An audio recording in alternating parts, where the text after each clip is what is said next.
What's happening, everyone? So I just got home from work and a package I've been waiting on for right around a month right now just showed up, and I'm super stoked about it. Let's go ahead and unbox it.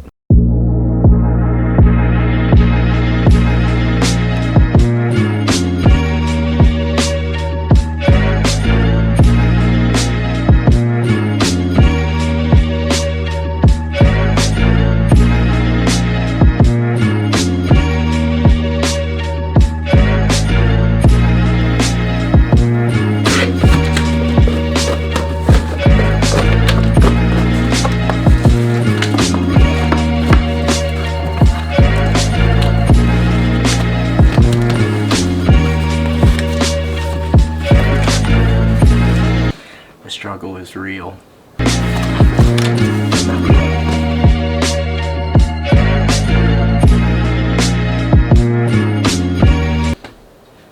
Surprise, everyone. I ordered a box from Taiwan. Well, thanks for watching, and I'll see you in the next one. No, I'm just kidding. There's something in this box, as I'm sure you probably know.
So that was a little walk around of the Ncase M1. This is the version 6 model. This is their latest one. So there's definitely been a trend in PC building where ITX and small form factor cases and builds have become really popular, and there's a lot of people getting into the smaller form factor builds. There is such a common trend with the high-end small form factor cases. Basically mean that availability is very low. Most of these companies make these in batches, so a lot of times it's really hard to get a hold of one. Another thing too is price point. They definitely come with a premium, probably just because of all the engineering that goes into fitting all the components inside. So I looked at quite a few of these cases before I pulled the trigger on the Ncase. Of course I looked at Ncase, and that's what I ended up going with.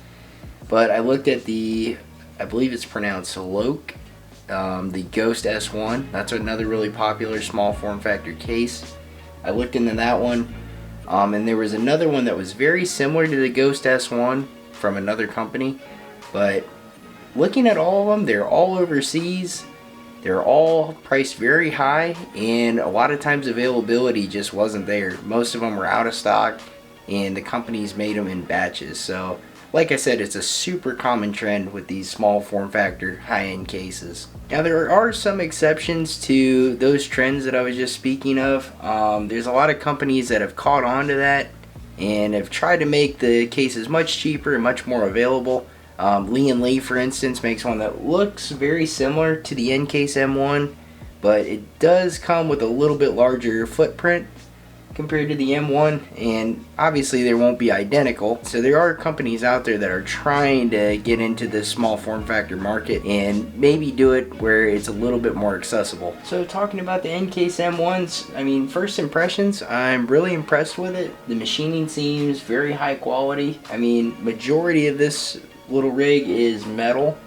I mean, they don't really cut corners with any plastic components. When you look at the framing and just everything on it, you know, seems very high quality. For being such a small footprint too, there really is a lot you can do with this case. I've seen many different builds where people mount, you know, they want to do the water-cooled CPU route, so they'll mount 240 mil rad AIOs in here. And then you can of course go all air cooled, and I'm sure somebody's tried to do a water cooled loop in this one. It's probably something I wouldn't attempt, but I'm sure it's possible like anything. So I'm not entirely sure how I'm going to build this one out yet. I have parts from my previous build that I'm going to incorporate into this build, but I'm not sure exactly what I'm going to do as far as cooling goes. I still might do a 240 mil radiator AIO, or I'm thinking I might just go air cooled. That way I have some hard drive space in case I want to go. I did talk about doing a Windows RAID and getting a network attached storage system out of this. So if I go that route, air cooled's probably going to be the most effective because it'll give us more room for hard drives, which it does have some hard drive bays right here for either SSDs or 3.5-inch hard drives. So I could be way off, but I don't think building in this case is going to be a huge challenge. Everything's oriented very nice in the case from what I can tell. You can fit a full-size graphics card in there, so that won't be an issue. And I don't think we are going to fit a full-size graphics card in there.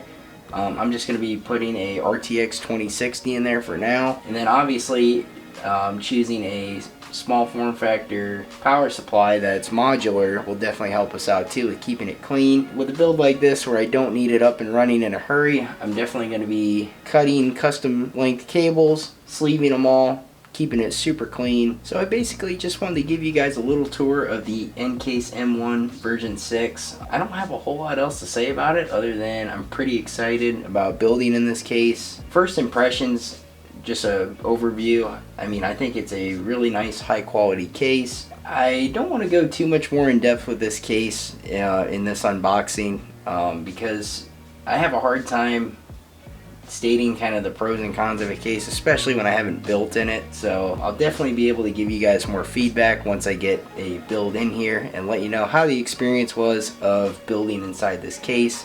Much better than me just kind of from what I can see giving you a guess on how things might go in this case. Alrighty guys, that's gonna wrap up this video. Thanks for watching.